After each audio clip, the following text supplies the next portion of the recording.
All right, we're gonna mix things up. We're gonna start here in the back. We're gonna start with this compartment door here. So all of these locks are gonna be your master key, are gonna be the key that also unlocks your door. It's gonna be a purple headed key on your keychain. So you're gonna flip this down. This is gonna open up into your 5100 series automatic transfer relay department and your dual. This is gonna also be your slide controller. So if you have any issues with your slide, you'll know where your slide controller is at and you'll know where your transfer relay is at. We're gonna go underneath this compartment door here. Now this one does need to be locked when you're not using it. It has locks on one side of the dual doors and then the hinges on the other. So again, my key's gonna have green on it, but your key's gonna have a purple head on the end of it.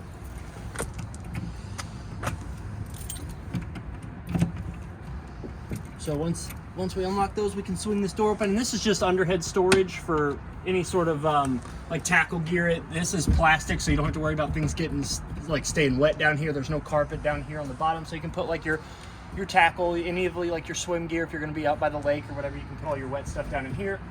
This has two clasps on it, this shelf here, so you can undo both of these, and this shelf will slide back and forth down this rail. So you can like put bigger stuff in the back, pull this forward, vice versa. Put all your need to get to first stuff up here, and you can pull this shelf in and out.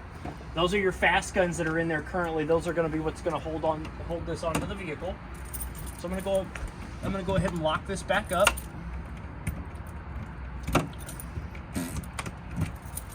And again, the key that's going to unlock all of these little locks here is going to be the purple headed key that's going to be on your key ring.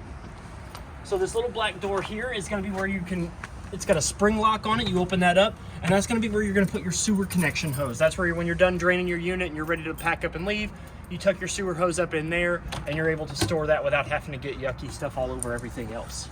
You do have a license plate bracket that is lighted up underneath. You do also have a ladder access, so you can get to the roof of this thing if you need to. This is permanent, it's attached to the unit, and then on the inside you also have a set of extensions that will snap onto this if you can't quite reach up here from the bed of your truck. You can put a little extension on here and it'll give you 2 extra steps to help you get up onto the roof of your unit. Your unit also does have a Voyager backup camera. Now the backup camera will have a monitor display that will plug into your truck, and as long as your unit is plugged into the 7-way on your vehicle and your running lights are on, you will be able to see that backup camera, and I'll show you that display when we get inside. You do have 2 docking lights that are also controlled by a switch on the inside of the unit, and all of your slides on the unit do have a slide topper on them to kind of keep the water from going on the inside of your unit. So if we come around here to the side, this compartment here is going to be your Onan 2500i generator. It's going to start with a button on a control panel on the inside of your unit that will also tell you how long it's running. It does have an open and close switch here, so you can kind of turn that off and on from out here. And then in this compartment here, this is where all your hookups are going to be. So you've got your gray tank valve here, which you're going to pull out. It does on a swivel, so you don't have to worry about that. You just give it a yank, your gray tank will open. This is your black tank valve. You're just going to give that a yank, and that's going to clean out your black tank, which is your bio waste, which is where all your toilet stuff goes. You have 2 coaxial outlets here. The top one is for satellite and the bottom one is for park cable. So if wherever you're staying is providing you with those 2 services, you're going to hook up the coaxial to the corresponding outlet, and you'll be able to get those services on the inside of your unit.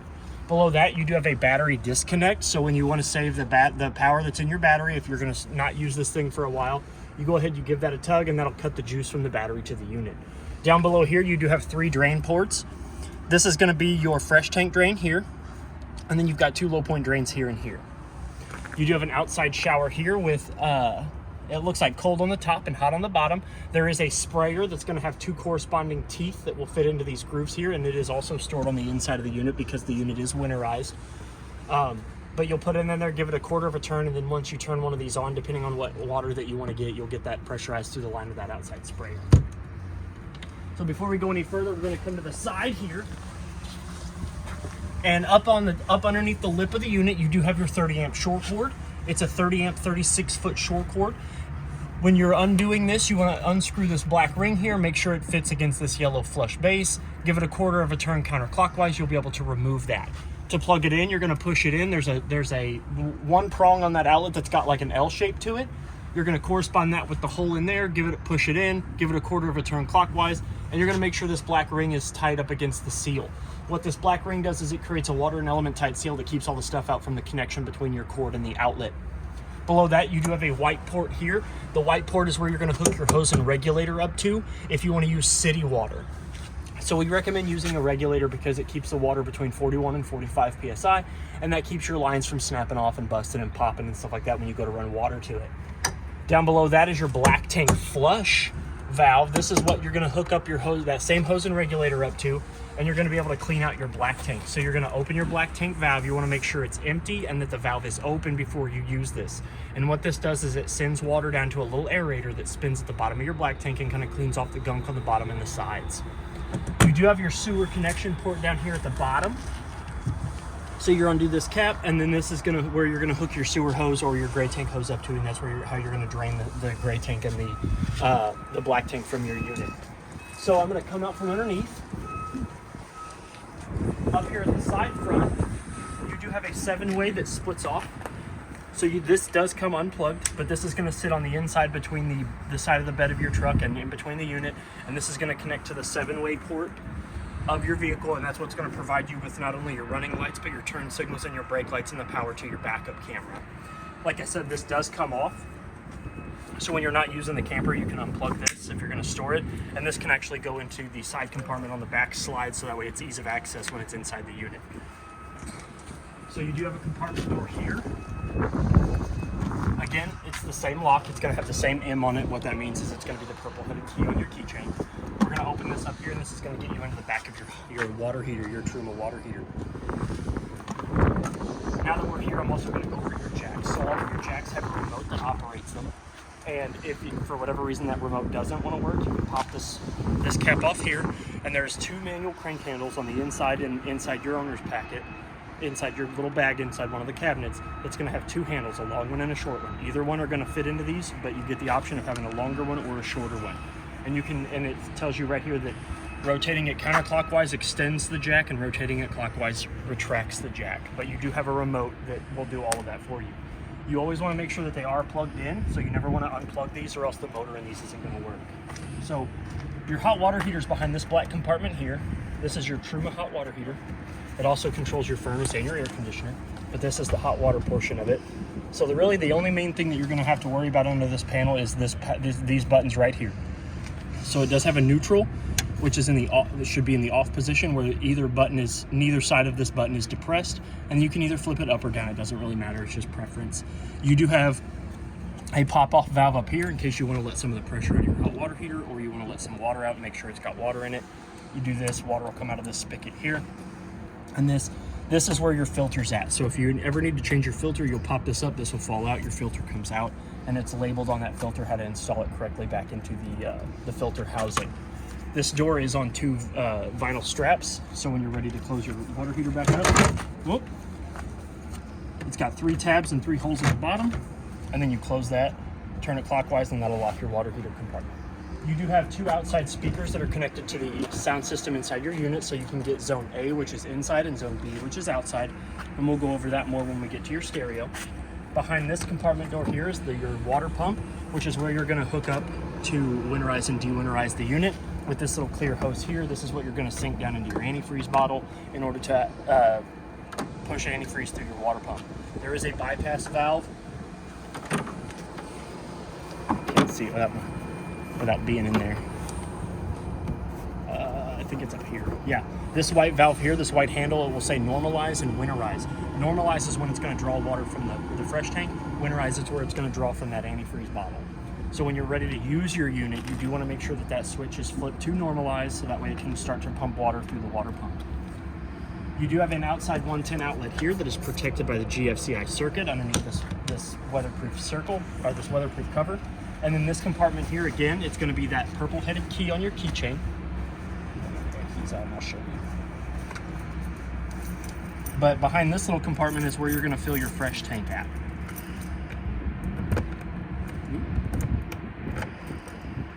So we unlock that, and that's going to be where your fresh tank's at. So you're going to stick your hose and regulator in that little that little spout right there, and that's how you're gonna fill your fresh tank when you're ready to use this thing.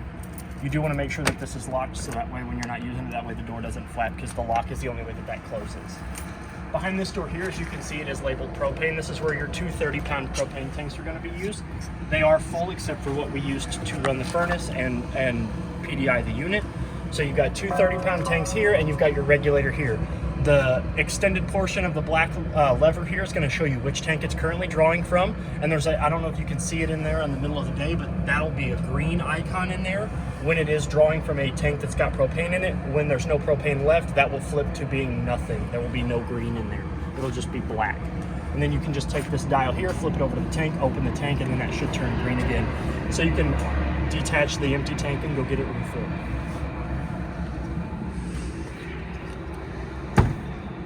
This little black doodad here that's where your furnace is. So you've got hot air that's going to come out of the top and the bottom.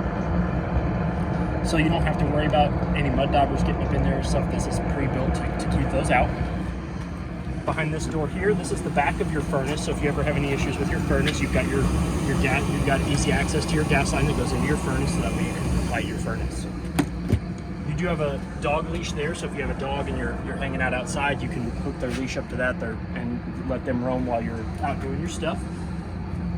You do have a numbered lock on your door, and then the top lock is going to be again that same purple key, and this is your deadbolt.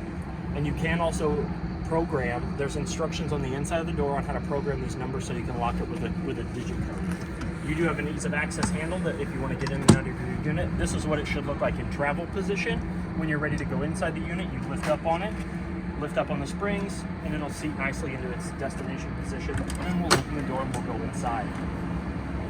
Once we come inside the unit, I'm going to go ahead and stick your 7-way cord in this bottom slide compartment here, so that way you know where it's at. And then I like to store it there because whether the slide is in or out, you can still get to that. You do have a second one up here at the top, which is lighted.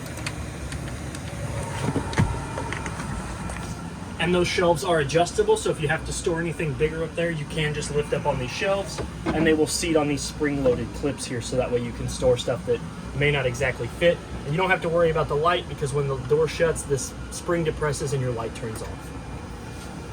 So, now that we're on the steps, you do have your fire extinguisher down there in case of emergencies inside or outside of the unit. You have some control panel switches up here. These are your exterior lights. So the top, this is going to be the off-door side, and then this switch is going to be your door side. And there's one light on either side that these switches control. If we turn them up, they're going to turn an amber color, and when we flip them down, they're going to turn to white. So they have dual modes. And then if they're in the center, they're in the off position, so those lights are off. This next light here, it's unnamed, but it's going to turn on your entry step light up there. And then down below that, I'll flip that on so you can show them. Now that is a manual light, so that can be turned off, but it needs to be in the on position for this switch to work. You do have a docking light, which is going to turn on those two lights on the back side of the unit, which we went over.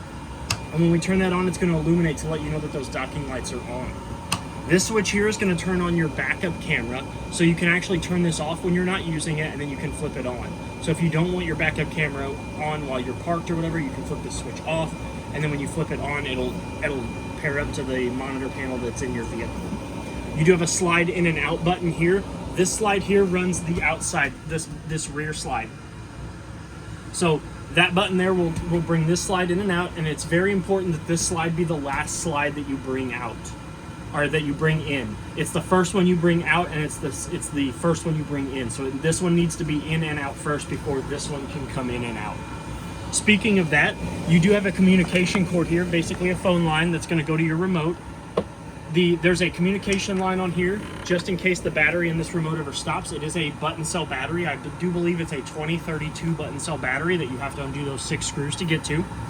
But you can plug in this communication wire and not need a battery. I did leave the little silicone stopper up here that will go over this portion of the remote when you don't want it plugged in, and you can store this communication cord in one of your several compartments. Your communication remote has an accessory in and out, which is going to bring this side slide out.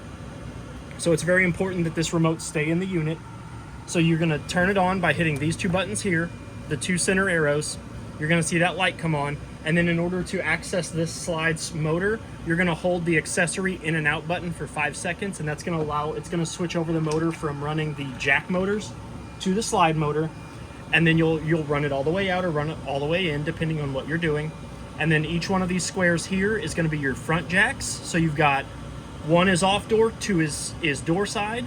So you've got 1 jack, 2 jack, 3 and 4. So it's gonna be the front left, the front right, the rear left, the rear right, and then this is going to be just your left side jacks and just your right side jacks.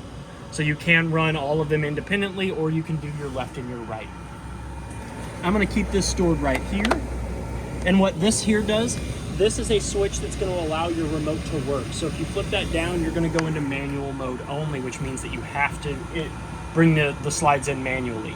So if you have, little kids that are going to run around, they pick this remote up and you don't want them to bring your slides or your jacks in when you're hanging out in the camper, you can flip that switch down and your remote will no longer work. So if we come up here to the top, once we come inside, you've got 2 other buttons here. You've got an awning on the door side of your unit that if we flip this switch, it's going to turn the awning lights on that are in your awning, and then you've got controls here that are going to be your awning controls. So you've got extend and retract, and then you've got another set of lights that are going to turn with this switch on and off. Those control the awning that's above the door side of your unit. So if we come further inside the unit, we've got a stove and a microwave. We've got a Suburban stove, which it does have a glass top, but you can't cook on the glass top. It doesn't get hot enough to cook on. So you're going to lift that up. It will swing back, but you do have a backsplash, and this doesn't really make contact with that. So in order to light your stove, you're going to select your burner. You're going to hold it so it says light, and then you're going to push down on this knob here, or this button. Your stove is going to then ignite. Hold it for 3 to 5 seconds to let that burner get nice and good and lit, and then you can adjust it to the temperature. And that's going to work for all 3 of these. And then to light your oven, you're going to open your door just a little bit. You're going to make sure the circle says pilot light on, and then you're going to do the same thing.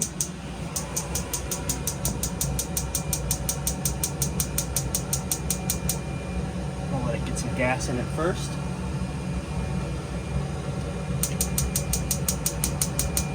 There it goes. Then you're going to want to hold that again for about 3 to 5 seconds to let that pilot light get good and lit. And then once it's lit, you can let off, and then you can adjust your temperature. And then once you adjust to the proper temperature, you're going to see that runner is going to ignite, and your oven's going to start heating. So we're going to go ahead and turn that back off. So much easier than it used to be. A lot easier. What I like to recommend to people is when you're done using your oven, don't close your door all the way, but this one is spring loaded, so you want to kind of keep it a little open. That's going to help let all that extra gas and fumes come out of your stove, so that way you don't have to worry about it building up the next time you light it. You're not missing any eyebrows. So above the stove, you do have a vent and range fan and light. So this button here on the left is going to turn your fan on. And then this button on the right is going to turn your light on and off, so that way you're not cooking in the dark. So above that, you have a Furion glass spin top microwave that has a pizza cooker and like an air bake rack. Ooh. So you've got like a pizza pan here and a dry rake, it's almost like an air fryer essentially. This is like an air frying rack. And they are both microwave safe. I mean, because it's a convection microwave. Yep. And it's got the same features and functions as your in-home microwave, except it is convection, so it'll cook it, it'll get things. Basically, what that means is it uses more hot air than your traditional microwave, and it will get things crispier, so you don't have to worry about like leftover pizza getting soggy. Your kitchen sink has 2 covers on it that can be used as more counter space. But they do lift up, and they are ceramic, marble, whatever, granite. Solid surface. Solid surface. I guess like a polycarbonate. But they do lift up and out to reveal a nice basin sink. It is winterized, that's why the handle is off, and there are balloons over your faucet. This unit has been winterized, so that way if you're not going to use it this winter, you can just store it and you're good to go until springtime. But that faucet head will screw onto where this balloon is located, because this can come out of its little neck, and you can articulate that, spray your vegetables, spray your spouse, spray whatever. Yep, in the spring, just take the balloon off and screw that on, and you're good to go. Yep, and it does have a water saver in here, so it doesn't actually use a whole lot of water, but it does pressurize it enough to where you can clean your dishes. to get to your water, you've got a knob here, and you can see it's got like a little circle with blue on the bottom and red on the top that indicates hot or cold water. All the way towards you is cold, all the way against the wall is hot. And then to draw water, you're gonna push it outward. You're gonna push it towards the window, and that's gonna draw water out. So if we, like, that's how you're gonna draw water out of your unit. Beside that, if we pull up on this, you've got a charging dock, which will sit up. It's got two 110 outlets, and it's got a USB-C and a USB port. The USB port and the USB-C ports are for charging your smartphones, tablets, other devices like that, and they do pull about 5.12 volts. So it's going to be plenty enough electricity for you to charge your unit, for charge your stuff. And then to push it back down, you just push it back down and it collapses. You do have a 110 outlet over there in the corner, so that way if you want to plug in like a blender, a coffee maker, something like that, you do have counter space and outlets available to do so. And then you do have a window over there in the corner that opens up by pulling those handles all the way to the opposite position, and that window will kick itself out at an angle. It's like a little privacy window. It does have a shade that goes from the top for like a screen, so if you want to open it up but not let bugs in, or if you go from the bottom, it has a full privacy shade. And then you do have a light too. Yep, you do have a light, which if we turn on, it is a nice yellow LED light, so that way you're not going to blind yourself or get a headache when you are doing your dishes.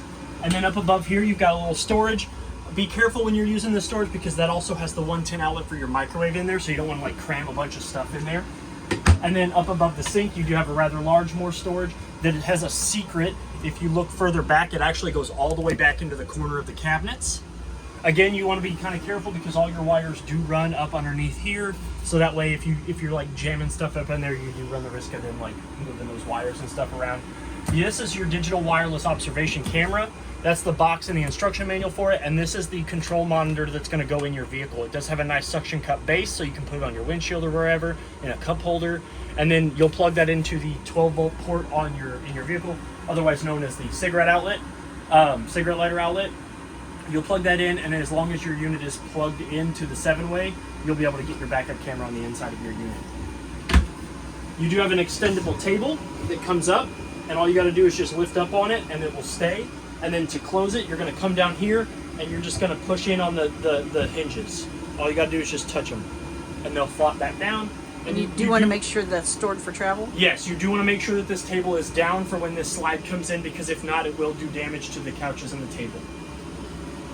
Beside that, you do have your master GFCI outlet that's got a test and reset button on it, so that way if any of your GFCI outlets aren't working, you can come in here and hit that reset button, and that should trip your breaker back into the on position. Up above that is your 30 amp solar controller panel. That's going to give you 3 very important pieces of information. It's going to give you the voltage that the converter is putting out. It's going to give you the voltages of the battery from the solar, like how much it's putting back into the battery, and it's also going to give you that in amperages as well, and it's also going to give you the temperature of the solar panel on the roof, so that way you know if it's too hot or it's too cold, why your numbers are the way they are. Below that is your Truma control panel. So your Truma is if the control panel itself is like the heart of the unit, the Truma is going to be like the lungs, because it's going to power your air conditioner, your furnace, and your hot water heater all at the same time. So to wake it up in standby, you're going to press this, and then you can press it again, and then it's going to let you navigate. So the camper with the thermostat in it, or the little truck, that is your like your AC and your furnace. So if we click that while it's flashing, you've got your heater icon, your AC, and then you can navigate through those. So you press them in, it'll allow you to dictate the temperature. Right now I got it set to 72. You press it again, we'll go into AC, and then you've got your AC function. So you've got off, vent fan, cool, auto, all that good stuff. Go ahead and turn the furnace off, it's a little hot in here. To turn it off from the control panel, you do need to cycle all the way down through to 42 degrees, and then you can navigate over. This is your water heater. So you've got off, eco mode, comfort mode, and then obviously off. And then this is your fan control for the fan in here, so you can just blow air in, suck air out, blow air in. And then you've got your timer button, so you can actually set the clock on this, so it works as a clock. The little arrow is your backup button. The little exclamation point with the triangle around it, that is your warning signs. So it's going to give you warning signals, and it'll let you know what is actively going on. You've got a timer button, so you can actually set this to a timer. And then you've got your maintenance button, which is going to go into your settings. So this is how you can change it from like 12 hours to 24, your brightness of the screens, your languages, your index, and your reset. And then to get back to the main menu, you're going to get that. Now the little symbol there of the outlet that's dangling there, that's letting you know that the unit is currently plugged into the 30 amp service. That's also going to be an indicator. So if you're ever out and about and you're ready to leave the campground or whatever, and you think you've got it unplugged, you can look up here, and as long as that little outlet's there, you'll know that you're still currently drawing from the 30 amp service. Below that is your control panel, which is going to give you 4 displays.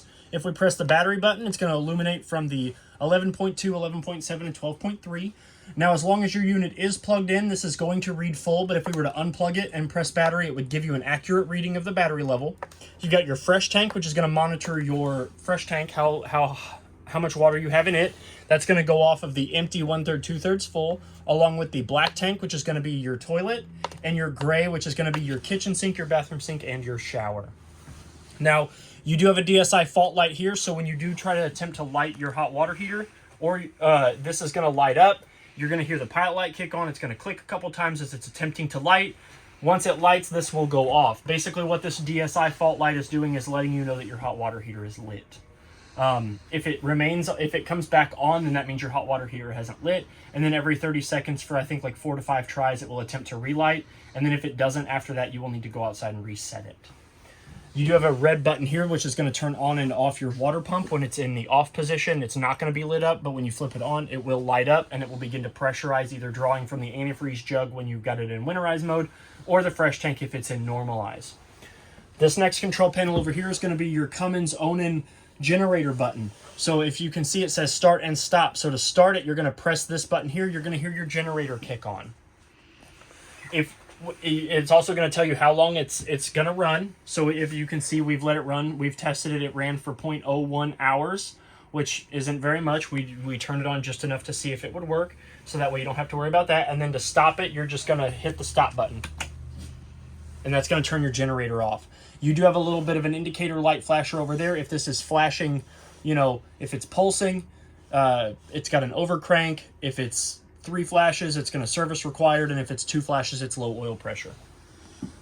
We're going to move on to your TV and entertainment system here. You do have a 12-volt cigarette lighter access power port there for the television, along with a 110. So if you do want to upgrade your television, you do have options to plug in a 110 outlet.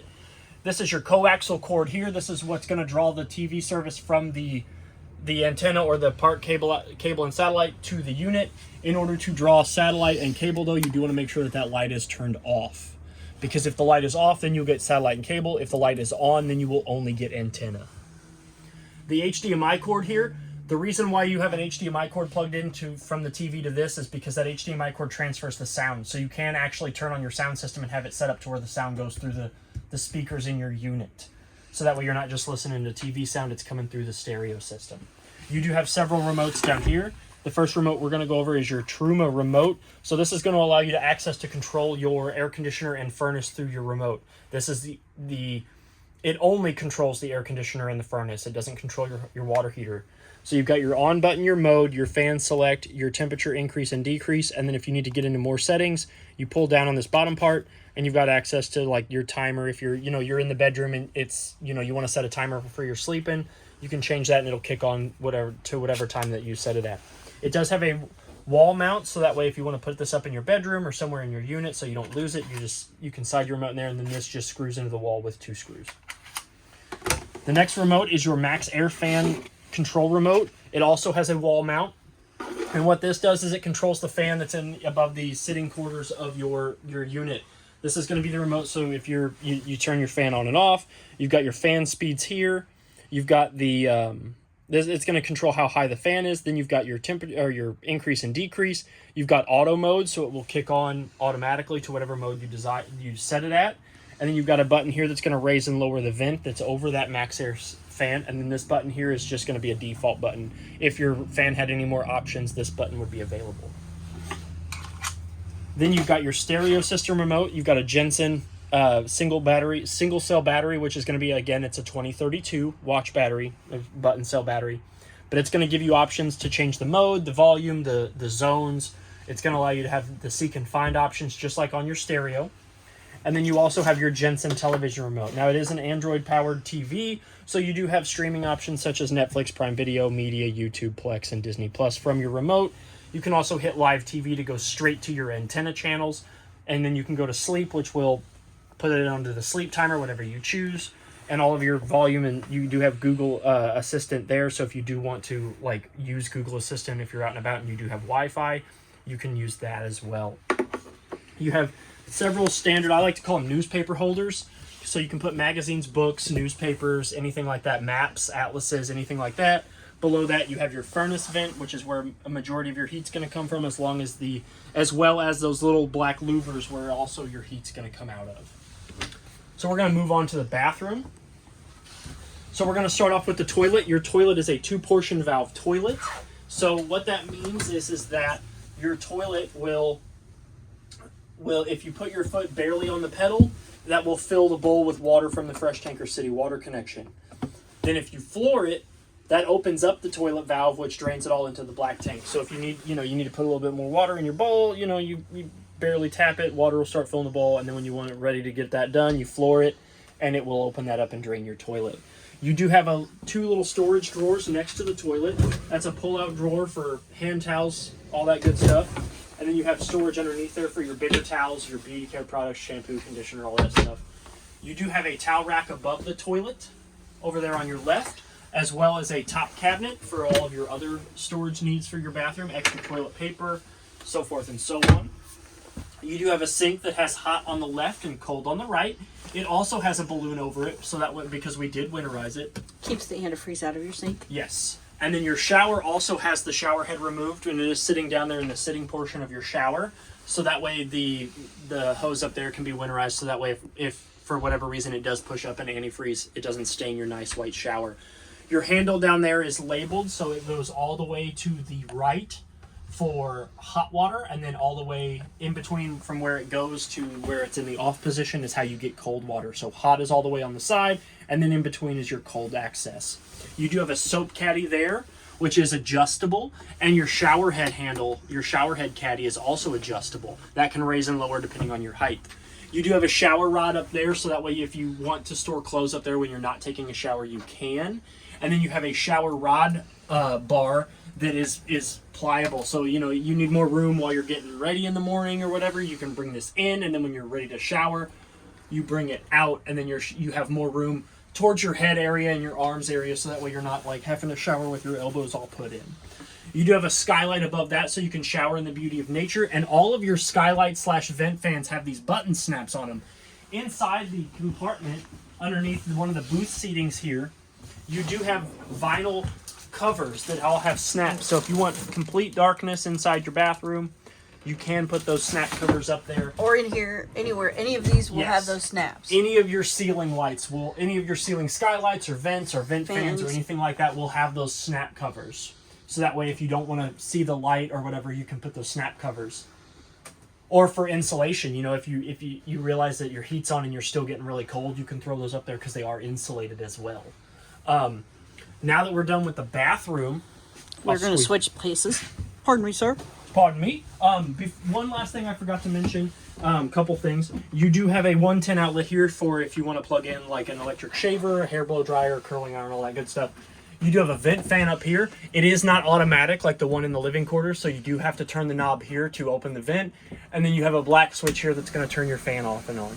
I like to call it the risky business fan. Risky business fan. And then you do have a light in the bathroom that is on a switch over here by the mirror that will turn that interior light on and off. So we'll come out of the bathroom.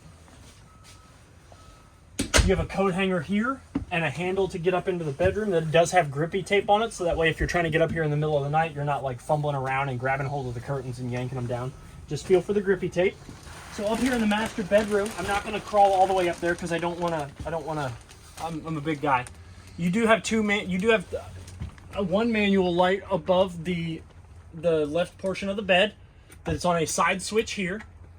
You do have a ceiling vent that does open. It's got a button up in here that you press, and then you can adjust this handle here to use any of the preset dispositions to lift this moonroof kind of up and out. So, you know, it's a really nice summer evening. You're laying down. Hopefully there's not a whole lot of mosquitoes, and you want to listen to the peep frogs or the crickets. You can open this up, and you'll be able to hear that and sleep with the air and the night, you know, the night ambiance coming into your unit. And then it also has the little slidey guy too. Yes. Both of this one and the one in the above the living area have the same kind of window functions as the kitchen window. So one of them is you don't want to watch, you got a full moon, it's really bright, you're trying to sleep, you don't want that, you can open this one. And then if you do have this one open and you don't want the bugs to come in, you have the little screen. You have a screen that'll keep all those buggies out. But beware, though, if you got this one open and this screen open and you close this, all those buggies that are on that screen are going to come right down on you. Up above the closet up there, not only do you have a furnace vent, but you do have a TV station up there, which has, it's kind of hard to see, but you do have a 110 outlet up there, a coaxial outlet up there above in that little cubby hole. I don't know if you can see it from here. You do have a 110 outlet, a coaxial, and not only but a 12-volt outlet as well, so you can plug in the same kind of TV that's in the living quarters. All of that will run into there's 5 screws back here on the back of the wall. That's going to be where your TV backer can go. Those can come out, and you can put a TV backer there. The only TV signal that you will get from that TV, though, is satellite. It is directly connected to the satellite. So if you do want to watch live TV while you're sleeping, your TV there that we went over a while ago can actually come out on an arm and face the bedroom so you can listen and watch live TV while you're sleeping. If you do have a TV up here in the master bedroom, it is satellite only. You do have a full mirror finished closet that opens up on both sides. See if I can open that up and let you get a picture. Nice. That's the TV box for your TV. You do have 2 side compartments on either side of the bed. So you have one over here, and then you have one over there. The one over on that side's bigger, so that's where all the snacks go, the nighttime snacks. You do have a above head, like semi-small storage rack, along with 2 lights that you can turn on manually from their sconces. So you can kind of, somebody, you got a reader in bed and they want to read their book or read, their tablet or whatever, you can turn those on. You've got 2 more speakers up here, so you can listen to whatever's on the TV up there and not have to worry about the sound. You've got an above head storage over on this side, so for more snacks. You've got your fire escape window, which is going to open up very similar to the window in the kitchen. You pull up on the tabs, this whole window will kick out, and you can go out feet first. All of your windows also have very similar style shades. The bottom one is full shade, the top one is going to be your screen. And you do have a window over there on the opposite side, on the door side of the bed as well, that operates the same way. It's just smaller. So behind me, up here on the wall, is your Jensen sound system. So to power it on, you'll hit the button in the top left corner. It'll come alive. It'll light up. Right now it's Zone A. Zone A means inside. Zone B means outside. Zone C means all of them. So you can adjust the sound through the dial. You can go through your presets, your modes, your settings, your presets, your ASPS. All of your sync and find buttons are here. Your Bluetooth pair is here, and you've got a menu and enter. You do have a USB port here, which is going to pull about 5.09 volts, which is going to be plenty enough to, again, charge your smartphone if you need to while you're up here in the bed. So now we're on to the refrigerator. Above the refrigerator, you do have your smoke detector, which is one of 3 main safety features in your unit. You have your fire extinguisher, your smoke detector, and your LP detector. So all 3 of those are very key parts of safety for your unit. You always want to make sure that your fire extinguisher is checked and is in date, that your smoke detector is got a decent battery in it, and that your LP detector is all good. I recommend, it's said that you want to do it every 90 days, but I always recommend anytime you're going to be using this thing over the weekend or whatever, just come in, test them all, and just make sure. It takes 5 seconds to test all of them, and you can just hold this button in, it'll beep, and let you know that it is working. Your refrigerator is off currently. It does not have a display, so if we press the on button, I gotta hold it. If we hold it, you're gonna see that it is at a 0.5. So 0.5 is going to be the highest. 0.1 is going to be the lowest.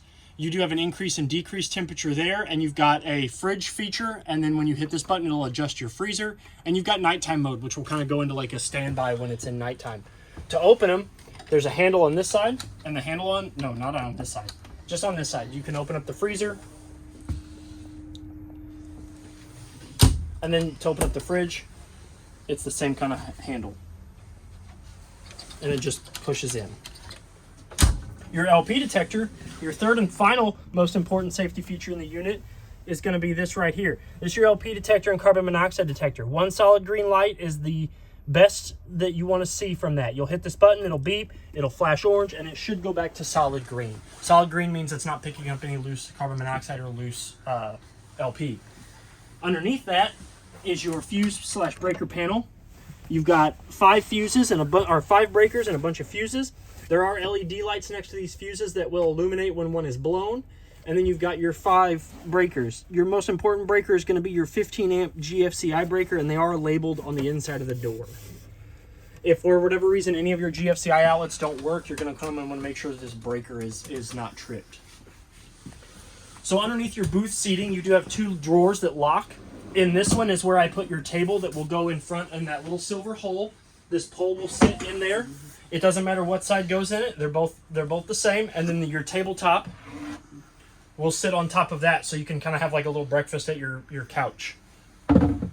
I'll keep both. I usually keep both these in there because they both go to the same thing. So I try to keep both of them together so that way they don't get lost. And these cabinets do lock with a depress of the button. So if you have trouble opening it, yep. If you have trouble opening it, you do want to make sure that this is depressed first. That cabinet is the same way. That cabinet there is locked currently. Press that in. If we pull that out, that's not only going to have your outside sprayer, but the vinyl snap covers, the stairs, and the bag that's going to have your 2 manual jack handles and all of your paperwork for your like extended manufacturer's installation guides and stuff like that for all of your appliances. Your table will fold down. It's got stairs underneath it, but your table will fold down. You pull back on this rod here, and your table will fall down and sit on these bump stops here to create a secondary sleeping quarters. You'll pull these cushions inward, and then these will lay down, and you'll have a secondary sleeping spot here. Up above, you've got your King Wi-Fi antenna, which if you decide to get Wi-Fi, you can adjust this, and it's also for your TV, I think, too. I haven't quite. It might just be for internet, but this will turn, and you can, like, if you're getting bad antenna signal, like out in the woods, you can turn this. You push in on the button on the backside, and you can turn this, and that will rotate your antenna so you can get a good reception. Up above the table, you have another one of those large windows with the same 4 handles that will allow you to push the window out, so that way you can open it up. At the top, you've got a screen, as you can see. At the bottom, you've got a full shade. And then if you pull these 2 D-rings down,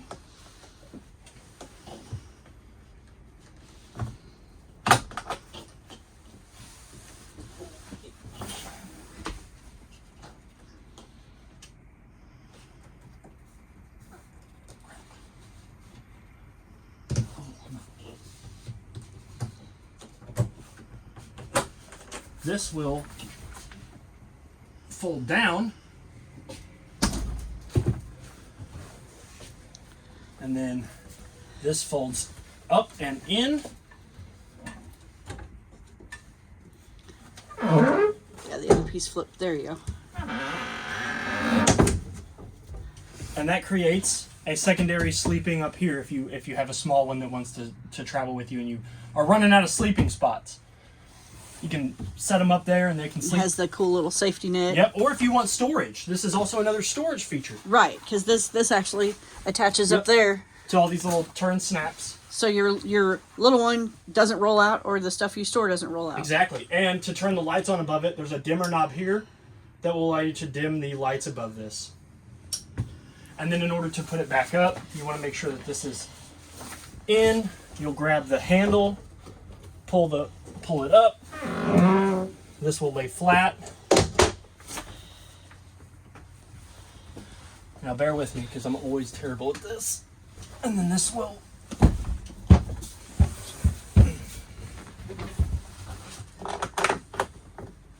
then your D-ring will go in that. This D-ring will fit in this one. And then your storage / sleeping compartment is in the upright position. Now, you do have a reclining chair over here, which if you pull back on these black tabs here, they will shoot out, so be careful because they will take your kneecaps off.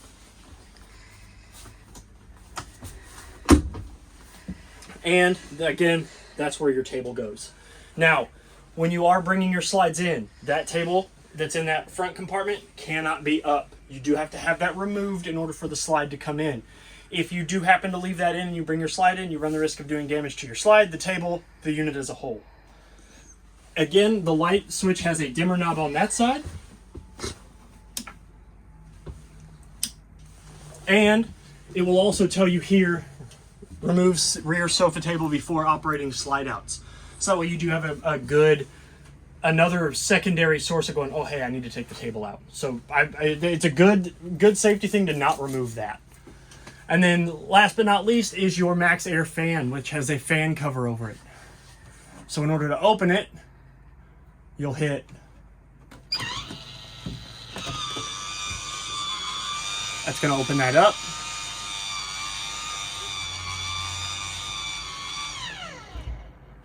And it does have a rain sensor on it, so if it does rain and you've got that open, it'll automatically get wet the first little bit that sensor gets wet, and it will automatically close that vent for you. And you can also turn on the fan. And then you can also hold to set this to 78 degrees auto. So if it does ever get above 78 in here, that will automatically kick on, open your vent, and help cool down the inside of your unit. And you can turn the rain sensor off too. There's a little button that's got a little water droplet there that's it. And when you turn that on, you'll see that it's got a red light. That means the rain sensor is working. Now the rain sensor is off. And that's how, and then you can manually raise and lower your vent by turning this knob here. Right now it's locked, so you'll pull it down out of its bracket. And then you can rotate that. And then you can close it back up, and then you're good to go. I think that pretty much covers everything in your unit. If you have any questions or concerns here at Parkland RV, my name is Trey. Feel free to call me. Feel free to ask for me when you do call. Happy camping and good luck, and thank you.